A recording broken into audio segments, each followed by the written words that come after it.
Hello, and a warm welcome to today's episode of Culture Beyond COVID. On our agenda today is the topic of public spaces and how they have changed during the pandemic, particularly looking at libraries. Therefore, I'm very happy to announce that Barbara Lison is our guest today. She is the director of the Bremen Public Libraries, and she is a very passionate advocate of libraries and their strategic development, not only in the German context but also internationally. So, she will take us along her journey through this year and she will explain how important libraries are for our community as a physical space. So, dear Barbara Lison, the floor is yours. My name is Barbara Lison. I'm the director of Bremen Public Library. So I'm a public librarian, but I'm not also a public librarian, but also a advocate for library issues and library strategy and library politics. And therefore, because I think libraries have to position themselves very well in society, therefore, I started already very early to be a library advocate, working in associations, of course, first nationally, then on European level. And for some years already, I am working also on the international level with the International Federation of Library Associations and Institutions, which is called IFLA. I was there for some years in the board. And now I'm a so-called president-elect. Well, we have another president-elect in the US, so you know what that is. So it's a person who will and shall become president, and we hope for that in the USA as well. And I will be the president of that International Federation of Libraries and Institutions and associations starting in August 21, and will have that position for 2 years until August 23. So that is my background. I am always interested in international affairs. In my first life, I studied history and Slavonic languages and pedagogics, and I am a librarian for my heart and with blood. Well, that is a long question, and we will have a long answer to that, because the pandemic did not just appear and we did something, but it is a long during event. It is touching the library life, not only our library lives, of course, but the lives of any library in the world very severely. Because libraries normally are our institutions where there is a lot of people. And in the pandemic, there is the idea that there, where there is a lot of people, there is a lot of danger. So this is a thing which has to be faced from the librarian's professional view. And I just tell you what happened in Bremen, and then I do my remarks to that.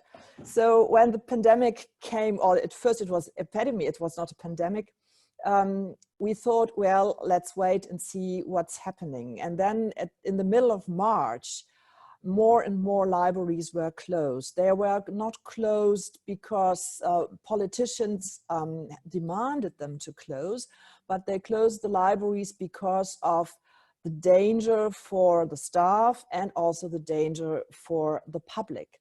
So it was a bit of a voluntary closing, but of course it was forced by the pandemic and the fear to become a hotspot for infections.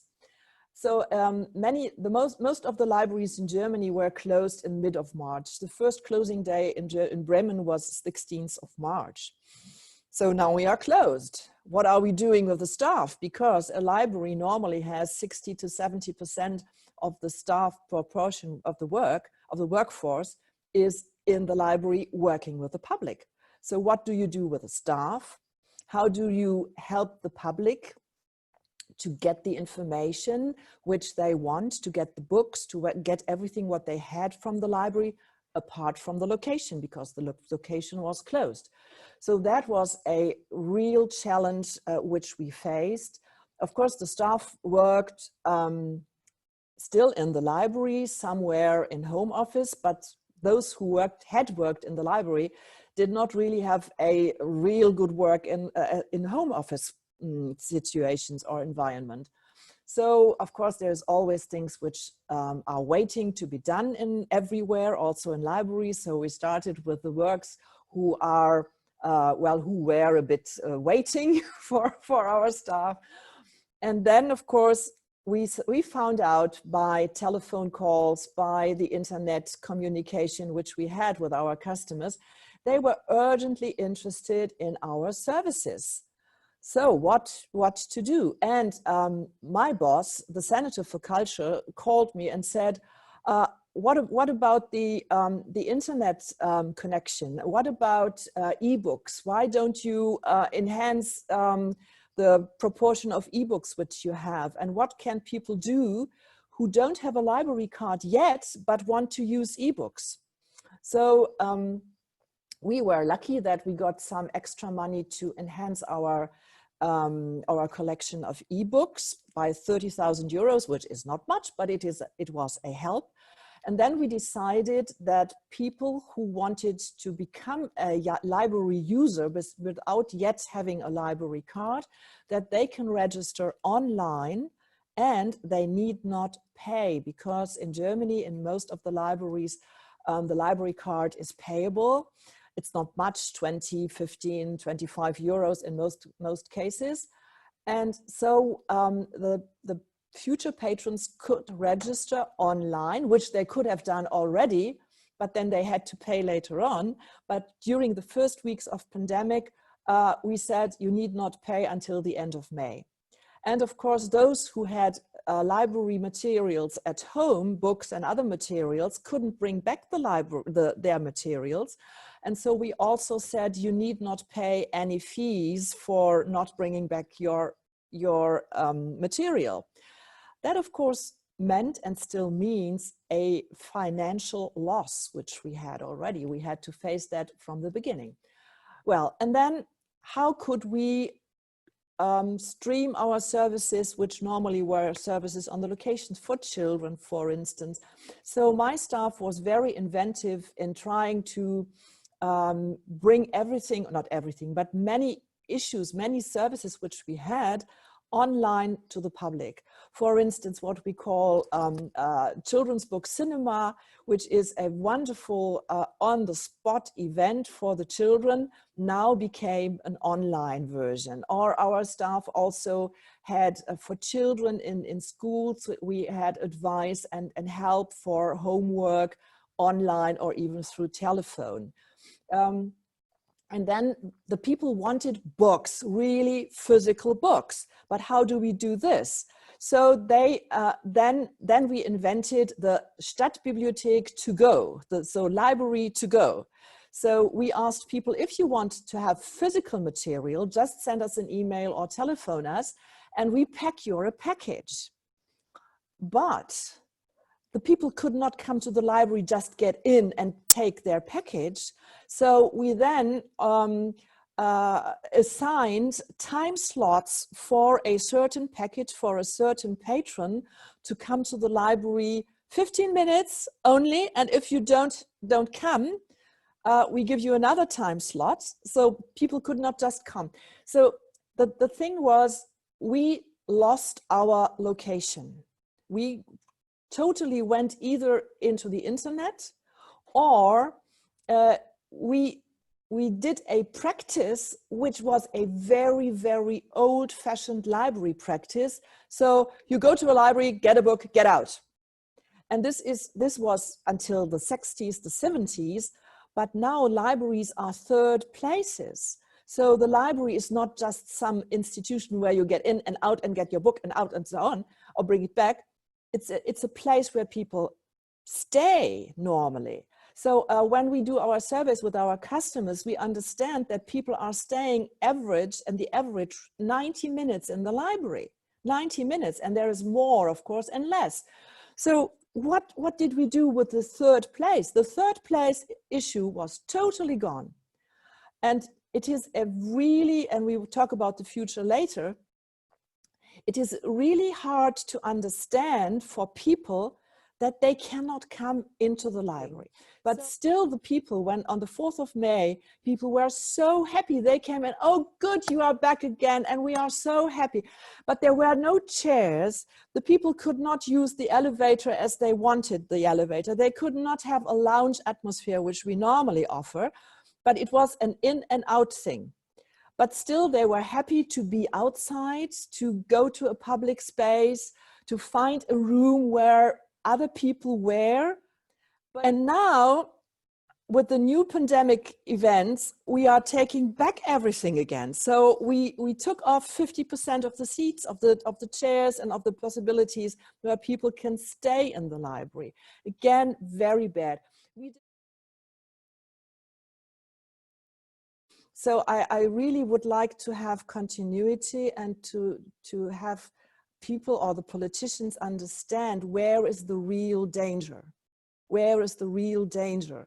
And luckily, so far, in the state of Bremen, the libraries could be open. They could have been open. They have their services. We are open since the 4th of May.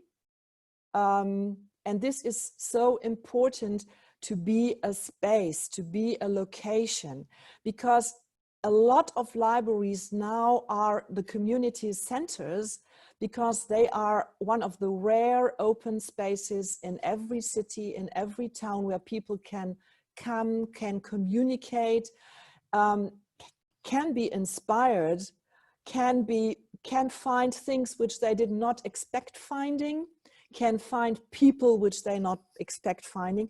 There are people who come to the library because they want to be in an inspiring place in between other human beings. And if this space, or when this space is closed, that is horrible. And of course, people who come to the library, they want to lend out books. They really want physical books still a lot, and they have to pay a library card.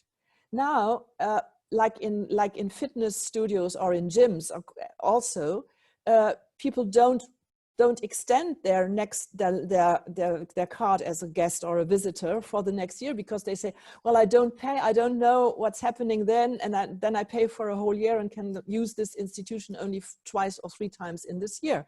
So we also feel a reluctance by the people to extend their library cards or to buy even new ones. We see a reluctance from the people, of course, saying, well, maybe it's not really safe in the library, so I really don't use the library. So it is not only restrictions by politics, but it's of course also the fear and the challenge for people to get out, to go into people. So also the expectations of these people are just changing. And now the real challenge for us will be, if we have a normal time or a kind of normal time again, how will people come back to the library? How will they accept the library in these numbers which have been? Because libraries have been the most used public institutions in cultural sector in Germany. They are not, and in other countries as well, and even more. So how will the library conquer, may I say so, conquer the old position which the library had in the pre-pandemic times?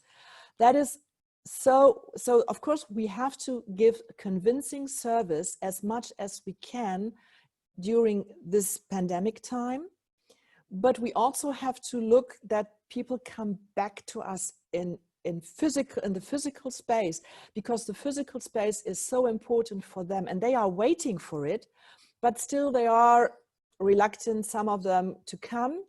And maybe if the library is not there as a physical place, the library can be forgotten as a physical place, because then of course we have the online services. So people who are looking for services which are online now, they say, well, why should I go there? So to reconquer our position of a physical location which is important for the public, that is a very big challenge. I'm sure there are people like on the 4th of May coming in, oh, we are so happy you are back. But that will maybe not the majority of the former users. So it's a It's marketing again. It's of course convincing services, because you know within the marketing that good services are promoted through other customers. That's the highest rate of a good promotion. So we need to satisfy the customers' needs who are there, and that they tell the others, oh, go back to the library, they are back there, they have the lounge atmosphere back, there is Wi-Fi back, and all this. And that will take time. That will also take inspiration and imagination from the people who are responsible for this, for the managers and also for the staff again. And I'm sure that my staff and the staff of other libraries, they are longing for the customers. They are longing for the people to come. So they will be really engaged to do everything to make sure that the library is a third place again. Thank you for these very valuable insights into the daily life of libraries in times of COVID-19, and furthermore, for demonstrating how crucial it is to maintain the library services available in times of crisis, while also keeping the staff safe as well as those coming to get some books. So let's hope that your journey to reconquer the library as a public and physical space for community can start very soon. Until then, in our next episode of Culture Beyond COVID, we will be looking at the follow-up program of Europe for Citizens, where the sense of community and social cohesion is also a very important aspect. So I hope to see you next week. Bye bye.